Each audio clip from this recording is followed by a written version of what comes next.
James Cameron é facilmente um dos maiores diretores de todos os tempos, e é justamente ele que iria roteirizar e dirigir um dos melhores filmes de Homem-Aranha de todos os tempos, que a gente nunca teve a oportunidade de ver, que provavelmente teria o Peter Parker vivido por nada mais nada menos que o Leonardo DiCaprio, e é justamente sobre esse filme que a gente vai falar no vídeo de hoje. O famoso Homem-Aranha do James Cameron, que seria uma versão bem mais sombria do que a gente está acostumado com as outras adaptações que a gente teve do Teioso ao longo dos anos. Tanto que se esse filme fosse lançado, ele provavelmente receberia uma classificação mais 18, por conter cenas de violência extrema e abuso de drogas, que realmente mostra como James Cameron queria contar uma história muito mais madura com esse personagem. O filme começaria nos apresentando um Peter Parker bem fiel às HQs, já que assim como nela, sua grande força aqui é justamente sua inteligência. Só que como a gente sabe, essa também é sua única, já que aqui o Peter não é nada atlético e muito menos bom em esportes, o que causa uma grande insegurança nele, tanto que ele se recusa a ir às festas justamente por causa de se sentir inseguro sobre seu corpo. E juntando isso ao fato do Peter não ser muito sociável, acaba fazendo ele ter muitos poucos amigos. É justamente isso que faz com que no filme ele desenvolva um complexo de superioridade sobre os outros,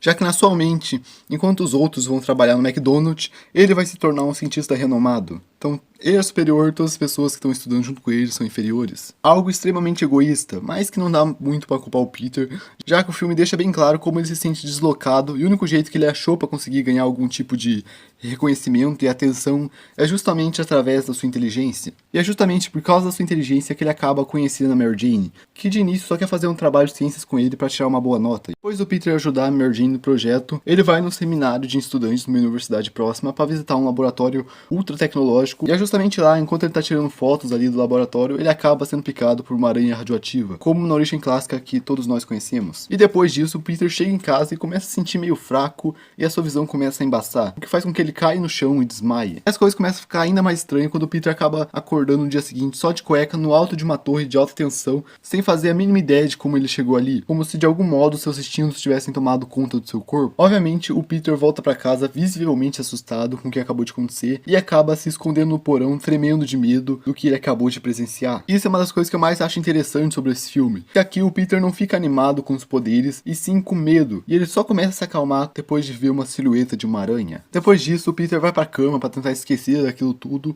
só para acordar na manhã seguinte e ver sua cama inteira coberta pelas suas teias que estavam saindo de suas mãos. E se pensar duas vezes, Peter sai correndo da casa novamente, assustado com seus novos poderes. E no meio desse pânico todo, o Peter é quase atropelado por um carro, mas antes de ser acertado, ele pula cerca de 6 metros e se gruda num prédio, e depois pousa perfeitamente no chão. Logo depois disso, Tio Ben acaba perdendo emprego, então para conseguir algum dinheiro rápido, o Peter pensa em utilizar seus poderes de acrobacias que ele ganhou para conseguir impressionar as pessoas e conseguir um dinheiro. Mas como ele não quer ser reconhecido, ele acaba criando o traje e o apelido Homem-Aranha para justamente não ser reconhecido. Inicialmente ele começa a fazer essas acrobacias num poste de uma parada de ônibus, mas eventualmente ele acaba performando em eventos privados, fazendo-o se tornar basicamente uma celebridade, o que resulta no Homem-Aranha fazendo várias aparições esporádicas na TV. É que no filme que o Peter começa a usar essa identidade de Homem-Aranha para se expressar verdadeiramente, e as pessoas adoram isso. E outra coisa bem interessante do filme é que mesmo que aqui as teias do Homem-Aranha sejam orgânicas, o Peter ainda assim usa um lançador de teias, não para fazer com que as suas teias saiam melhor ou algo do tipo, mas sim para esconder o fato dele ter teias naturais, já que o Peter aqui tem muito medo de ser visto como uma aberração se as pessoas descobrirem que na verdade ele solta as teias naturalmente. Então ele cria esse folclore em cima do Homem-Aranha de que na verdade o Homem-Aranha inventou as teias, não que elas estão lá desde o início. E é justamente aqui que a gente é apresentado ao grande vilão do filme, que é o Electro,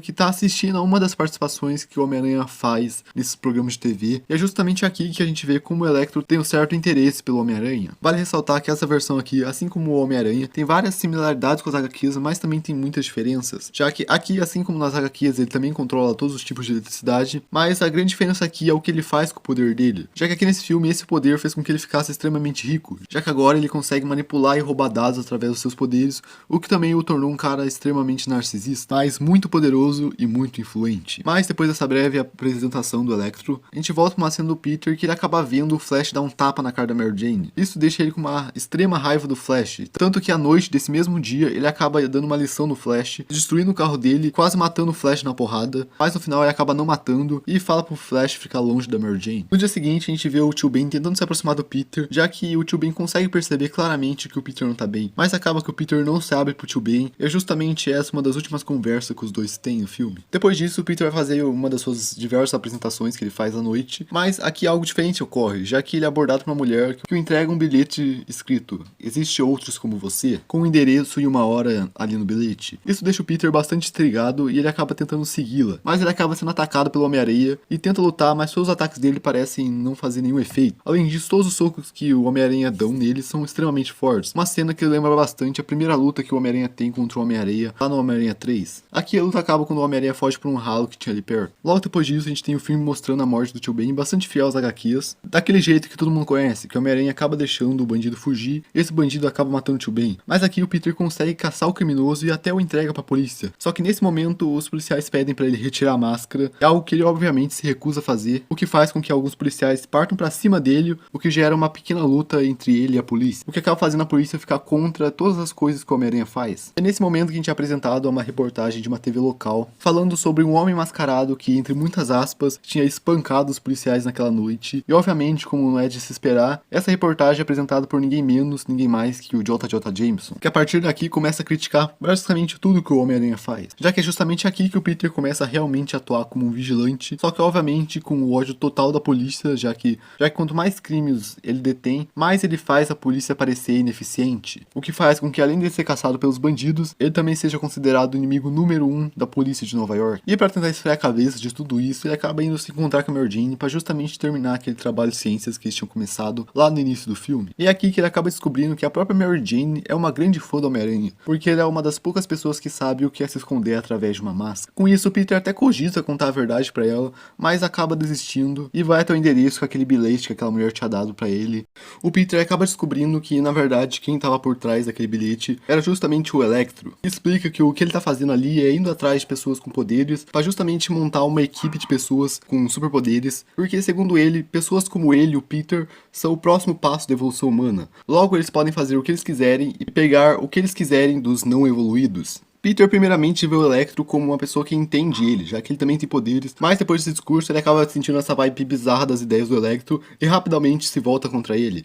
resultando no Electro o atacando e ele por muito pouco conseguindo fugir. E como eu disse anteriormente, os poderes do Electro nesse filme não só se resumem à eletricidade, mas também a todo o dinheiro e principalmente a influência que ele tem. E é justamente a partir desse momento do filme que ele começa a utilizar toda essa influência e esse dinheiro que ele tem para tentar acabar com o Homem-Aranha, já que a partir daqui ele começa a utilizar diversas empresas de mídia que ele tem para destruir toda a reputação que ainda sobrou do Homem-Aranha, e chega a um nível tão absurdo que ele começa a contratar bandidos para assaltarem os outros e causarem tumulto na cidade se vestindo de Homem-Aranha, já que o grande plano dele aqui é fazer com que o Peter se sinta o mais excluído da sociedade possível para que ele acabe voltando pro Electro e se juntando à equipe dele. Isso até surge efeito, já que chega um momento no filme que o Peter tá com todos esses problemas aí, com a mídia em cima dele, com a polícia em cima dele, com a população odiando ele, e pra piorar, a Tia May acaba adoecendo, o que faz com que o Peter acabe roubando cerca de $20 mil de uns traficantes que ele tinha pego, com a justificativa que ele usaria esse dinheiro para pagar as despesas médicas da Tia May. Mas a culpa acaba batendo, já que ele pensa que, apesar de ele ser pobre e de ser uma das pessoas que mais precisa daquele dinheiro, isso não significa que o que ele tá fazendo é certo. E assim ele acaba não utilizando o dinheiro e o joga enquanto ele tá se balançando por Nova York. Depois disso, o Peter acaba indo encontrar Mary Jane como Homem-Aranha e acaba rolando uma cena romântica entre os dois, parecida com a do filme de Sam Raimi, só que um pouco mais apimentada. E no dia seguinte, a Mary Jane acaba sendo raptada pelo Homem-Aranha e o Peter consegue até seguir as pistas que o levam justamente à mansão do Electro. Só que quando ele chega na mansão, ele estranhamente encontra a casa inteira vazia, a não ser por vários monitores com vídeo pausado que ele mesmo dá play, aonde nesse vídeo o Electro diz para ele se encontrar com ele no topo do World Trade Center para eles negociarem. Peter sai de lá o mais rápido possível e vai se encontrar com o Electro. Lá, novamente, o Electro tenta fazer a cabeça do Peter para ele entrar nesse grupo aí que ele tá formando de pessoas com poderes, só que agora ele oferece $250 milhões